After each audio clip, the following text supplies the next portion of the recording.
முதல் காரணம்னு சொல்லலாம் ஒன்று நோய் வர்றதுக்கு. என்ன காரணம்னா பயம். அதுதான் நீங்கள் பார்த்த விஷயம், கேட்ட விஷயம், அனுபவிச்ச விஷயம், இதெல்லாம் என்ன பண்ணணும்னா உங்களுக்கு பயத்தை கொண்டு வந்துடும். அந்த பயத்தை கொண்டு வந்தால் போதும், இயல்பாக அந்த எதிர்ப்பு சக்தி, நம்ம உடம்புக்கு எதிர்ப்பு சக்தி அது குறைச்சிரும். எதிர்ப்பு சக்தி குறைஞ்சதுன்னா எல்லா நோயும் தொற்றிக்கொள்ளும். அப்போ எதிர்ப்பு சக்தி குறையிறதுக்கு என்ன காரணம்? பயம்தான் காரணம். உதாரணத்துக்கு சொல்கிறேன், இப்போ ஒருத்தர் இருக்கிறாரு, நல்லா ஆரோக்கியமாக இருக்கக்கூடிய ஒரு ஆள், போய் என்ன பண்ணுறாரு, ஒரு பரிசோதனை பண்ணுறாரு. அப்போ என்ன சொல்கிறாங்கன்னா மருத்துவர்கள், உங்கள் உடம்பை பரிசோதிச்சிட்டோம், உங்களுக்கு சர்க்கரை நோய் இருக்குது அப்படின்னு சொல்லிட்டாங்கன்னா அதோடு முடிஞ்சுது. அவருடைய உடல்நிலை அப்படியே குறைஞ்சிரும்.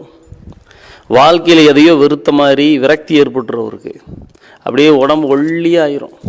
என்ன காரணம்? அவருடைய பயம்தான் அந்த நோயை கொண்டு வந்தது.